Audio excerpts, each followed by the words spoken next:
Puwede na po tayong magsimula. Magandang araw sa atin lahat mga kababayan, saan man panig kayo ng daigdig naroon. Dito na naman tayo sa another episode ng ating vlogs, Badong Aratelis po. Siyempre, eto po may mga lumabas na po si Saldi ko. May mga revelasyon po tayo ngayon na nakakarimarim no? Na panyanyari, no? Ma-expose na expose po talaga 'tong gobyerno na 'to. At ang nag-expose po sa kanila hindi po tayong mga Duterte kundi yung kalikasan, no? Yung sinasabi po natin na kinakabahan tayo na may problema po sa budget. Kahit po bumabaha yung budget, nagpaganda kamakailan lang po, nagpaganda ng pinakita po nila yung kanilang dream house na talagang napakagandang parang hotel na po, no, yung anong tawag dito? Luxury hotel na yung tinitira nila sa Malacanang. Tapos sari-sari po 20 million na pagkain sa SONA, Duran-Duran concert, no? Tapos naririnig nyo na billion po yung yung mga ganun po, Cavite, Batangas, sa Davao, billion po yung wala pong ano ron, walang sakuna, no? Yung pupunta lang yung mga congressman sa pangunguna ni Martin. Todo yung mga congressman, biyaya, ang description nga ay bumabaha ng biyaya dahil kay Martin, no? Ay nakakapanlumo po ang kanilang responde pag may kalamidad, no? May pondo pa po ba para sa kalamidad? Nasaan po yung mga pondo ng Pilipinas? No? Nagtatanong po tayo. Totoo po bang may mga flood control talaga? Abay, yan po ang dapat inuusisa. Hindi po yung walang katapusang 125 million na sinabi ng walang problema ng COA, inuulit-ulit. No? Pero ito po, tumatambad po sa atin habang po sila ay paulit-ulit sa 125 million, paulit-ulit pong pinasasama ang mga Duterte, lalo po nating napatutunayan kung sino po ang administrasyon na concern sa mga Pilipino, no? Nakikita po natin. Pero syempre bago po 'yan, no? Ay bago po 'yan, pindot na. Sinorkat na. Thank you very much po muna kay Vivian Figueroa na nagbigay sa atin ng 9.99. Hello Bisdak, ingatan nawa kayo ng ating Panginoon. Ingat lang at tuloy ang laban sa mga bangag. Usually magagalit po ako. Kaya lang kung napagkamalan mo ko si Bisdak at binigyan mo ko ng 9.99. Maraming salamat sa iyo, Vivian. Hindi ko ibibigay yan kay Bisdak. Kung napagkamalan mo man ako si Bisdak, thank you sa 9.99. Yan po ang mga pagkakamaling napakasarap po, no? Pag nagkamali ka, napagkamalan mo kung si Bisdak at nagbigay ka ng 9.99, malugod ko pong tinatanggap at hindi ko po ibibigay yan kahit kailan kay Bisdak. Okay? Yan ang mga masasarap na pagkakamali. Okay, jackpot. Jackpot na.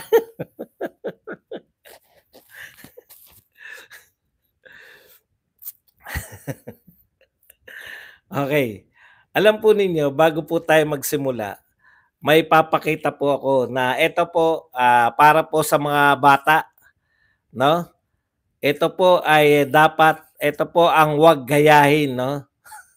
Marami po tayong matututunan dito sa picture na to.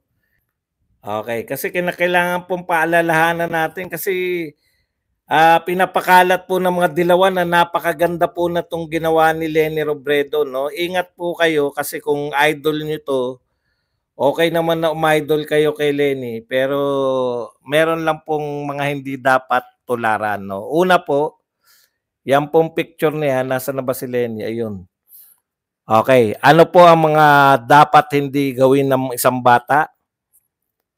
Mga bata, wag gayahin, wag lumusong sa baha, kundi protektado. Ayan ha. Wag nyo pong gayahin yung mga nasa picture na yan. Gayahin nyo po yung mga rescue operator. Nakabota, meron po silang proteksyon bago lumusong sa baha kasi hindi po natin alam yan. Kung meron pong mga sakit na naidudulot yan, may nangangati na si Lenny Robredo dyan. Ikalawa pong tandaan natin, kung kaunti lang ang ipamimigay, wag na magsama ng meron. Kung ganyan lang po kakonti ipamimigay, wag na magsama ng meron. 2 tao, okay na. Okay, sumakay sa bangka pareho. Ha? At magsagwan yung isa habang yung isa ay namimigay ng relief goods. Wala pa pong 20 yan, no? wala wala pa pong 20 yan. Pinamimigay, lumusong pa kayo. Okay, mas mabilis po ang dating ng tulong kung sumakay na lang kayo dyan sa bangka na yan. At syempre, ang pinaka-importante mga bata, pairalin ang talino.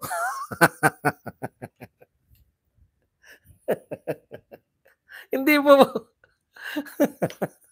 hindi po pwede na nasasaka na po ay unahin natin yung mga, no? Huwag niyo pong gagayahin niya. Huwag kayo lulusong pag hindi kayo protektado. Delikado po, may osteoporosis at iba pang sakit na nakakahawa. Kung konti lang ipamimigay, sumakay ng bangka. Huwag magsama ng meron. Okay na ba yun?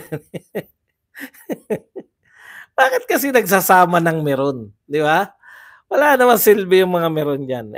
In all seriousness, ito po, no, bago natin talakayin, ito lang po, nakita ko lang yung pagkakaiba po ng pinuno na nagngangalang Duterte at pinuno nagngangalang Bongbong Marcos. Ito po ang sinabi ni Pangulong Duterte noong November 17, 2020.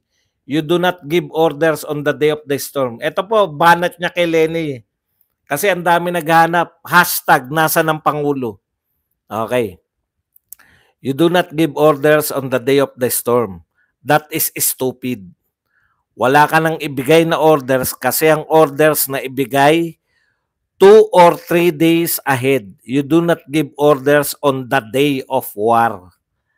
Yan po ang mula po sa isang presidente na minahal ng tao, epektibo. Ito po yung presidente ngayon. I'm feeling a little helpless here kasi wala tayong magagawa. All we can do is sit tight, wait, hope, pray that there is not too much damage, that there are no casualties, and go in as soon as quickly as possible. Alam niyo po yung diferensya, yung isa po handa, yung isa po ay talagang boy kamot lang. Anong gagawin natin? Yan po no? Sa mga umatake na po yung mga tao, na sinisisi na po yung mga DDS kuno, no?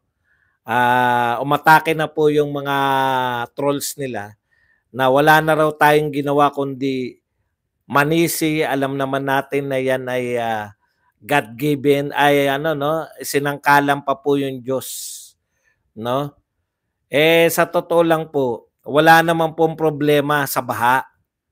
Hindi naman po namin nasabi. Ito po katulad nito. Sa Pinas ka lang makakakita na sinasalanta na ng bagyo, pero inuuna ang reklamo than magdasal at tumulong. Filipinos are the noisiest and most toxic creatures on social media. Nakakita na ba kayo ng lumalangoy-langoy sa baha na presidente? Gusto nyo sumuong si PBBM sa baha? Never po namin sinabi yan, no? Hindi naman po namin sinabing mag-alaleni si President Marcos Hindi po kami nagsasabi na sumuong siya sa baha. Hindi po, wala po kaming picture, no, na si PRRD ay lumalangoy sa baha.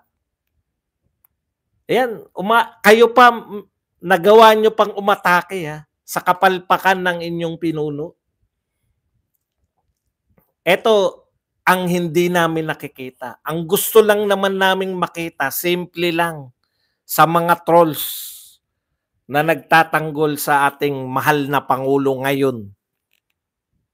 Yung kahandaan po nating tumugon, no? Wag na po yung mga tokis lang po lahat yan. Sinabi ba namin pigilan ng bagyo at baha? Alam na nating may sakuna, yung kahandaan ng gobyerno na tumugon. Hindi po, ayaw po namin makita yung presidente namin na nagkakamot ng ulo at sasabing, anong magagawa natin? Maghihintay lang, mananalangin na walang mamatay. No? Hindi po ganun. Konkreto ang gusto namin makita. Simple lang. Hindi po matigil yung baha, hindi po matigil yung bagyo. Simple lang po. Makakita kami ng evacuation center. At saka yung sanay po kami na pinapakita po sa evacuation center yung matataas na kahon ng DSWD. Kahit paulit-ulit po ako rito, magbigay po kayo ng picture. Mag-post kayo ng picture na may evacuation center. Tapos sabihin yung handa naman ng gobyerno. Alam niyo, naglalabasan ngayon. DSWD, lumalabas, sabi, handa raw ang gobyerno. Before pa bagyo, handa na sila. Biglang handa na ngayon ang lahat. Isang picture lang po na meron kayong evacuation center. Diyan sa mga lugar ng Bicol, dito po sa may Batangas at sa Laguna. At kung saan pa pong parte. Masama po ba yun? Maghanap kami ng evacuation center? Kung talaga naghanda kayo? Kasi po, tokis lang lahat yan. Sasabihin nyo, handa naman kami na darating bagyo. Asan yung picture ng confidential fund? Ay, hindi pala confidential. Asan yung picture ng nalito na tuloy ako, evacuation center? Asan yung picture ng kahon-kahon ng DSWD na before, 2 days before, o 3 days before, nakahanda na talaga? Oh, yan yung sinasabi namin. Hindi po namin sinabing dapat walang baha, dapat walang baha, dapat walang bagyo. Picture lang. O yung mga nag-i-interview yung mga na paghanda, yung mga taga-GMA, taga-ABS-CBN, taga-ABC5. Eto po, narito po tayo ngayon sa evacuation center. Handang-handa na po ang barangay, ganun. Handang-handa na po ang Naga City sa darating na bagyo. Interviewin po natin ang mayor ng Naga. Ilang pong kahon ng DSW, nakahanda na. Wala po nun. Ibig nyo sabihin, nagulat po tayo, hindi natin alam. Dineklaran nyo ngang walang pasok eh. Huwag nyo sabihin nagulat kayo. Nagdeklara nga kayo na walang pasok eh. Kung nagulat kayo na maraming ulan, aba, hindi po pwedeng katwiran yan. Kasi po ngayon, ginagamit po nila ngayon, eto po, napanood ko lang tong TV Patrol Express. Parang pinapaliwanag ng mga scientists na sobra-sobra daw dami ng mga baha ngayon. Wala pong problema. Sinisin nyo na naman yung climate change. Dahil daw nagiging warm, ang ganda ng paliwanag, natututo ka talaga eh, no? Pag mainit daw yung kakayahan ng mga ulap, no? Maghawak ng ulan ay mas malaki, kaya mas marami raw yung ulan ngayon. Wala kaming problema. Kung may climate change, kung mas marami ulan ngayon. Simple lang po hinahanap namin. Nasaan ang evacuation centers? Nasaan ang matataas na kahon ng DSWD? Nasaan ang mga rubber boats? Before the storm. Ngayon nga, ilang araw na tayong baha. Asan yung evacuation center pa rin? Hindi nyo kami mapaglalalangan kasi nakita namin yan eh. Nakita namin yan sa panahon ni Pangulong Duterte. Yung kahandaan, 2 to 3 days. Yung sinabi niya, sakto yan. Kasi ang issue dyan nila, Lenny, uunahan ni Lenny sa Bagyo. Ha? O, narito na si Lenny Robredo. Nasa ng Pangulo? Ano sabi ni Pangulong Duterte? Naiutos ko na 2 to 3 days yung dapat gawin ng mga sundalo, yung dapat gawin ng AFP. Ngayon, ang dami pong statement ngayon, no? Yung mga gagawin. O, nagpakita na po, ito na po yung mga nagpakita. O, si Rex Gatchalian na hinahanap natin kahapon pa.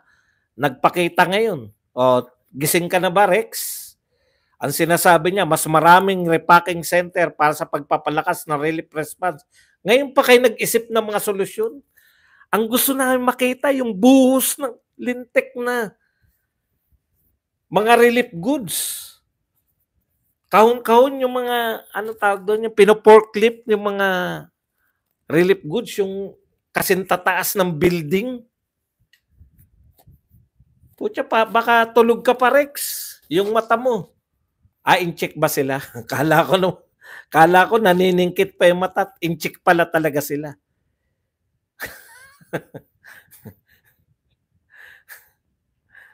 Hindi talaga ng mga to, yo. Ito po mga balitang ganito nakakabwisit eh. Pakinggan nyo ha, ngayon lang po to, ngayong araw. The American government is closely monitoring Typhoon Christine's effect on Philippines and is coordinating with local agencies to support relief efforts according to United States Embassy in Manila. Ano po sinabi? Coordinating. Nakikipag-coordinate pa lang po kayo, 3 araw na pong binabaha, 3 araw na po, no? Panay tokes pa rin, press con pa rin. Maghahayag kayo na, we are coordinating, closely monitoring. Tulong po ang kailangan. Hindi yung closely monitoring with other agencies. Ano tulong nyo? Press release ang tulong? Closely monitoring? Pucha, lahat ng tao closely monitoring yan.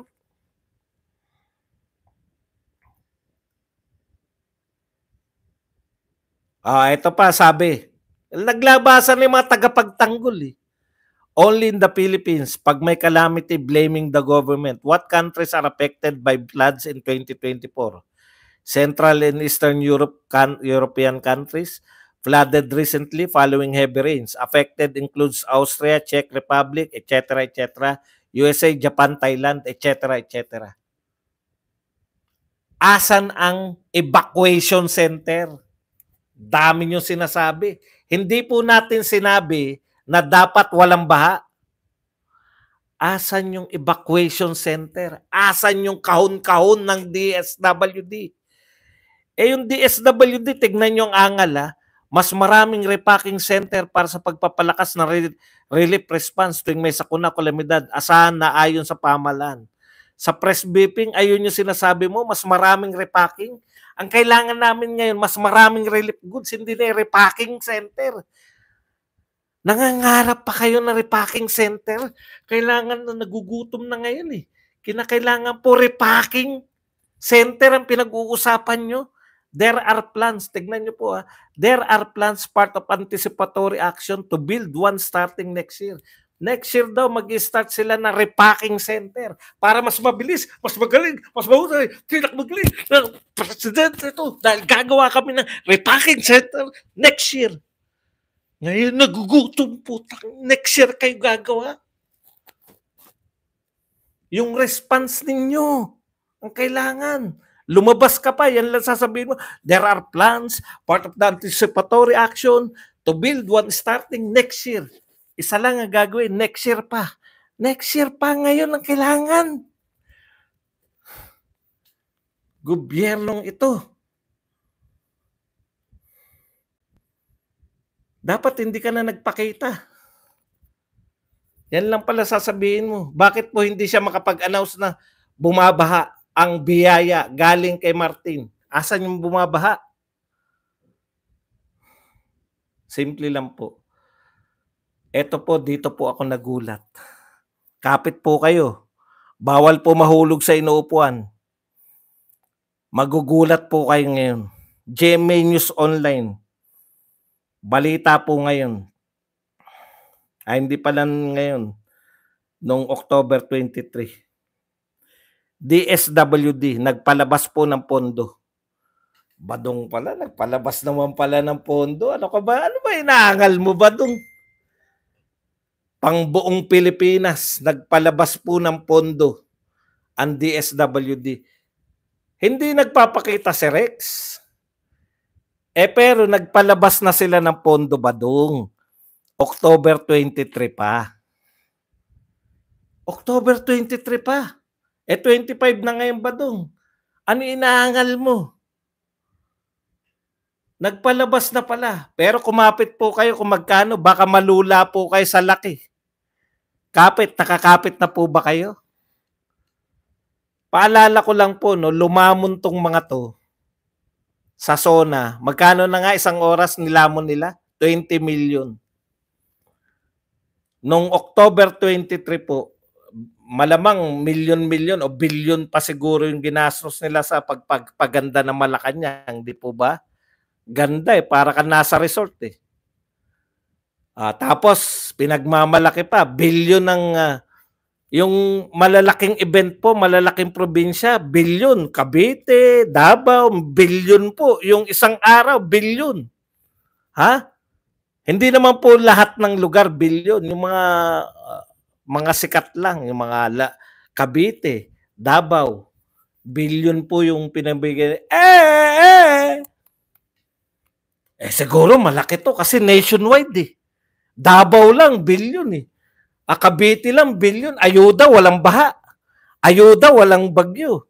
Mas malaki malamang to.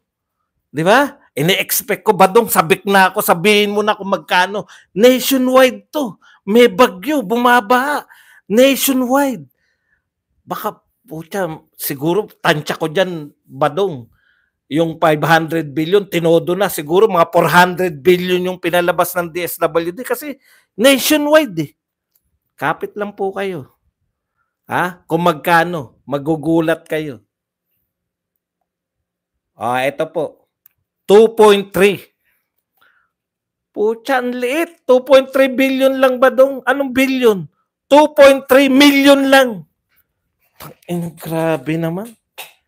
Buong bansa, 2.3 million ang budget ng DSWD. Kayo na po magkwenta. Magkano nilamon nila? Sa SONA, 20 million. Ito po, magkano po buong bansa? 2.3 million. Ang pinalabas ng DSWD.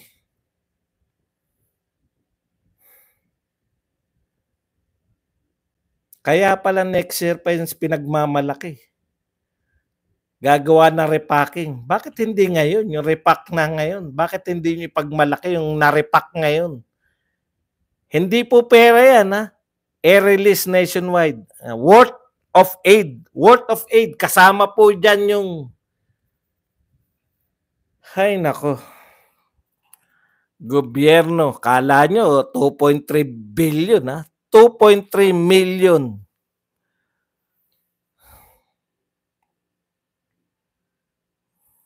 Bilyon-bilyon po ang pinamimigay na ayuda sa IAA.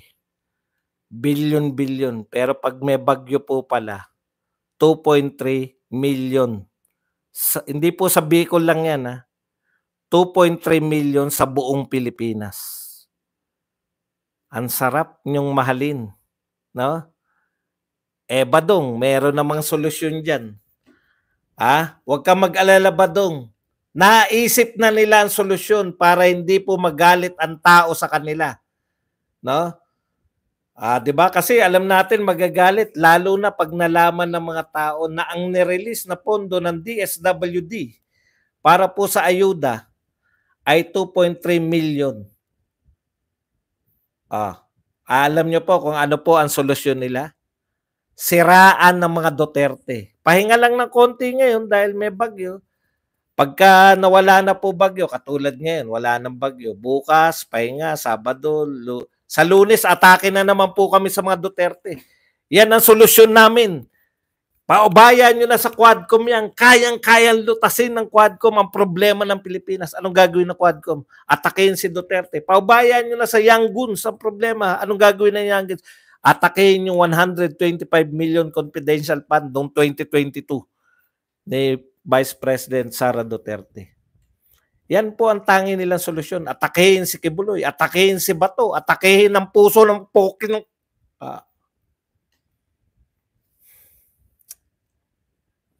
Teka, tatandaan ko kung saan, na ano na ako, yung tinatanggalan ako ng ads eh. Kaya pina-private ko, visit sa pagmumura yan. Ang sensitive nyo naman sa akin. Konting mura lang, tanggal, demonetize kagad, lintik na mga, bawal ba magalit?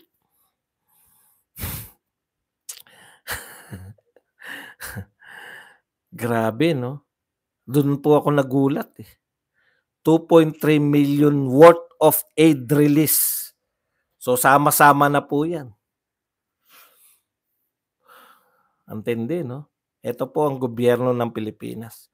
Wala talaga kayong makikitang matataas na kahon. 2.3 million lang eh, buong Pilipinas eh. Baka box lang, kulang pa yun eh.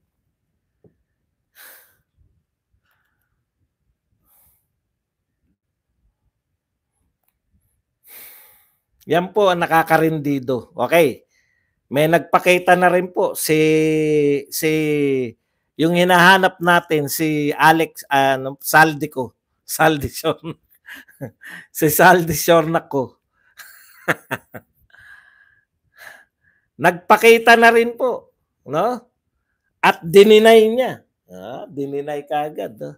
Dalawa po ang sinabi ni ko. Teka lang, no? Nawala yung aking. Mga bata, paalala, huwag niyong gagayahin yung lulusong kayo na walang proteksyon, ha? Kaya-kaya ng Quadcom solusyonan yung problema ng Pilipinas. Kate Jessica, thank you very much sa $4.99. $4.99 na pangkape. Kayang-kayang solusyonan ng Quadcom ang Pilipinas, di ba? Problema ng Pilipinas. Ipaubaya sa Quadcom yan. Sisiraan lang namin ang Duterte. Okay. Ano po ang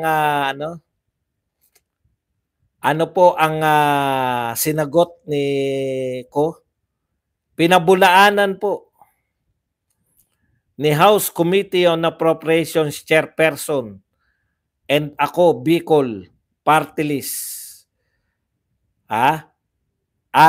Saldico na mayroon pong bilyon-bilyon na pondo allocated for flood control projects. Yan po, no?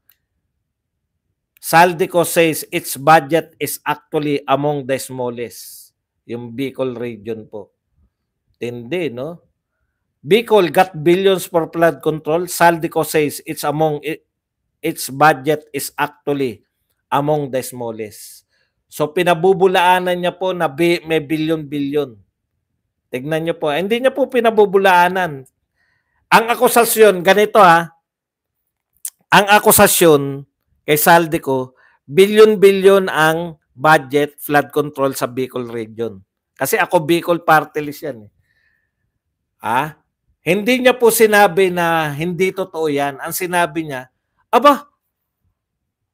Bicol region nga ang pinakamaliit na isa sa pinakamaliit na budget. O hindi niya sinabing hindi bilyon. 'Di ba? At saka sabay bumira sa Duterte.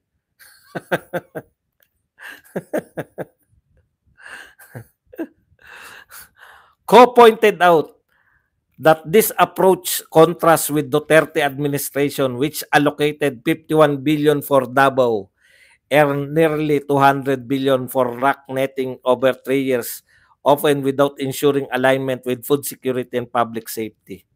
Alam mo ko, hindi ka pa namin nakikitang tumutulong. Umatake ka na kagad. Nakita niyo po gagawin nila? Panay atake lang po sa Duterte. Si Duterte nga, binigyan ng 51 billion ng Davao City.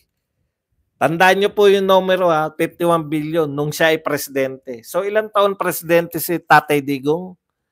6. So 51 billion yung hinihimutok nito Nico. 51 billion daw yung budget ng Davao. Malaki po ang Davao at may nakita po kaming malalaking proyekto sa Davao. Tama ba? DPWH yan eh. Pero hindi na natin kinakailangan sagutin yan. Ang tinatanong sa'yo, hinahanapan ka, nasaan yung flood control program ng Bicol Region? No? Totoo ba na may flood control project kayo dyan? Hinahanap po ni Joel Villanueva. Totoo ba na walang bilyon? Hindi naman niya dininay. Sabi niya kami isa sa pinakamaliit. Pero 51 billion budget hinahanap mo sa Davao, punta ka sa Davao. Ako, ang dami kong nakitang project sa Davao eh. Kaya hindi ako magtataka kung bakit may 51 billion in 6 years nakapagpatayo eh. Totoo ba na wala sa Bicol? Pakinggan natin yung sinabi ni Joel Villanueva. Ano sabi po ni Joel Villanueva, senador po ng Pilipinas? No? Ito po ang sinabi ni Joel Villanueva. Siguro pakinggan na natin. Ayoko nang ako sa akin nagmumula eh.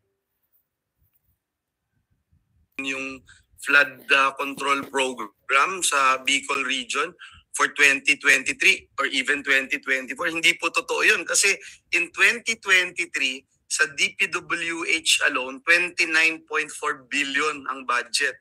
This year, for Bicol Region 2024, ang budget for flood control ng DPWH ay 31.9 billion. So 2023 and 2024, meron kang 61.42 billion na budget for flood control in Bicol Region alone. So ito dapat tignan nating mabuti sa budget deliberation kung saan talaga napupunta ito. May impact ba talaga itong ginagawang flood control projects and programs ng ating pamahalaan. And if you would recall... narinig nyo 2 taon lang, 61 billion ang budget. Kita nyo? 61 billion ang budget ng DPWH sa Bicol Region. Bakit sasabihin nyo malaki? Saldi ko yan eh. Ibig sabihin, no? Yung sasabihin mo na parang walang budget, hindi niya dinideny eh. Sanay silang manlito eh. Inaakusahan kayo na may billion kayo ng project. Ngayon, nagsalita tuloy si Joel Villanueva. Hindi totoo yan na maliit lang yung budget. 61 billion in 2 years. 2023, 2024. Ang tanong, asan? Kita nyo? Dapat mapakita nyo bakit palpak. Alam nyo po kung billion-billion na, daang billion, 1.4 billion a day ang ginagastos natin dyan sa mga flood control at mas lalong lumalala yung pagbaha. Kasi hindi na kami makakapayag na sisisihin nyo si Duterte. Una, walang kasing lalaking ganyan. Hindi ako nagsabi niyan ha. Si Villanueva po yung narinig nyo. 61 billion in 2 years. Yung inaangal mo sa Davao City, 51 billion sa buong panunungkulan ni Pangulong Duterte. 6 na taon. Eto, 61 billion in 3 years. Pag nag-6 na taon yan, mahina ako sa quotation, pero more or less, 200 billion na yan. Sa Bicol alone. Imagine niyo.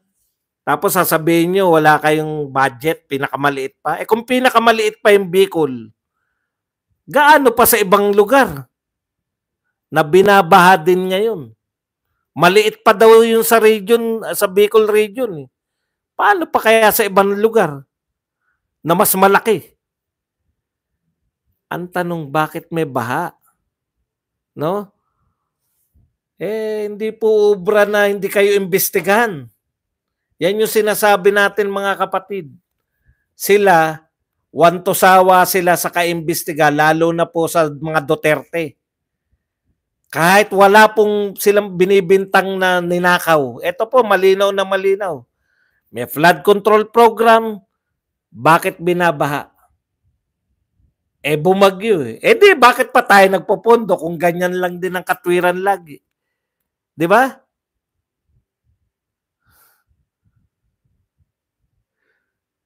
Tapos, lalabas. Atake kagad sa Duterte kasi may 51 billion daw yung Duterte. Anong connection? Anong connection?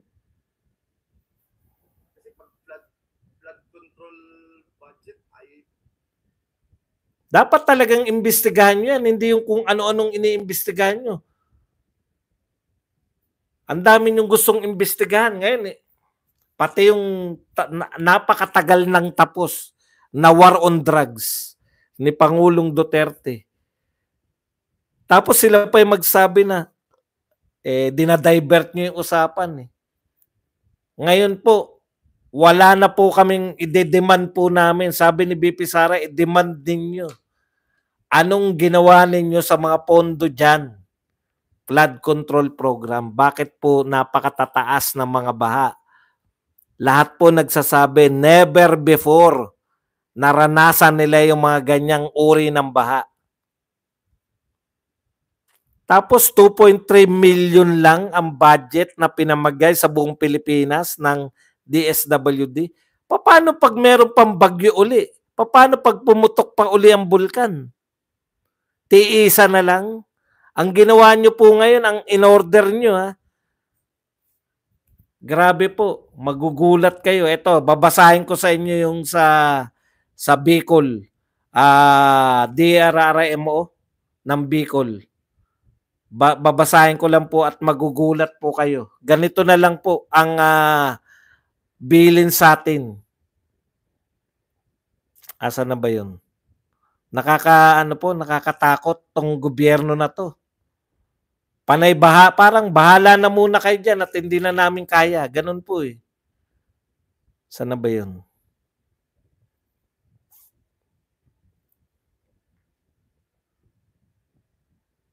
Ito po. Pinost po to ni Rigoberto Tiglao mula po sa Bicol Region, PIA, Philippine Information Agency. Mensahe po ng RDRRMC Bicol para sa lahat. Sa kasalukuyang hindi na po kaya ng mga rescuers na tugunan ang panawagan ng Saklolo sa nangyayaring malawakang pagbaha sa Bicol Region dulot ng bagyong Christine PH, lalo na sa lugar ng Camarines Sur, Albay at Naga City. Pinapayuhan ng mga apektadong mamamayan na humanap muna ng pwedeng ligtas na lugar at ipaprioritize ang rescues. Sisikapin ng mga rescuers na matugunan ng inyong mga kahilingang saklolo. Sana maintindihan po natin ang sitwasyon ng mga rescuers natin. Maraming salamat po, RDD RMC Bicol Emergency Operations Center. Nakakatakot po pag ganyan na yung mga pronouncement, no? Bahala po muna kayong maghanap ng mga ligtas na lugar. Iligtas nyo mo po muna yung mga sarili nyo. Again, asan po yung evacuation center? Paano po maliligtas yung tao? Swerte talaga, hindi po malakas na bagyo yan. Hindi po siya super typhoon. Wala pong malalakas na hangin. Nakatulad ng mga Yolanda o Odette o Ulysses na binaka lahat yan. Yung Odette tsaka Ulysses kay Duterte yan. Kinakaya. Buhay na buhay. Pero eto po, bahalang talaga. Mismo si BBM nagsasabi, bahalang to, wala talaga yung malalakas na hangin. Kaya po nakaligtas sila, aakyat lang sila. Pag baha po kasi, aakyat lang kayo sa third floor. Di ba? Lubog na hanggang second floor, makakasurvive kayo. Pero pag sinabi pong talagang pati yung mga Ondoy type at mga Odette type na lahat ng bubong ay tatangayin, saan pa magtatago? Tapos, magkano po ang budget na nirelease ng DSWD? 2.3 million. 500 billion po ayuda natin ngayon. 500 billion ang ating ayuda. Next year po, 600 billion ang ayuda natin. Nasaan po? ito po ang kinakailangan relief goods. Kaya pala nananawagan po yung Pangulo ng ambag-ambag na tayo. Bakas-bakas na. Private, government, ambag-ambag na raw. Asa na po yung malalaking pondo? Na yung mga higal. Asa na? 2.3 million. Mas marami pa po yung nilamon ninyo sa loob ng isang oras ng SONA kaysa tulong sa buong Pilipinas, nationwide. Ganun po ang budget na nirelease ng DSWD. Tapos ang lakas ng loob nyo sabihin na duplication. Tinanggalan ng pondo ang Office of the Vice President. Sa hinihingi nila, tinanggal ang 1 point something billion. Kasi duplication na raw. Madodoble lang daw. Asan yung doble? Kahit nga minsan wala eh. Madodoble. Office of the Vice President lang yung handang magbigay. The Vice President po kayo magbigay. Puta. Diyan na yung sa Bicol region. Ilan pa pong bagyo ba sa tingin nyo? October pa lang po tayo. Swerte talaga lang eh. Konti pa lang ang bagyo. Wala pang pumuputok na bulkan. Yan lang po ang ating topic. Pwede na po kayong maghimutok. Pwede na po kayong magbigay ng komento at pwede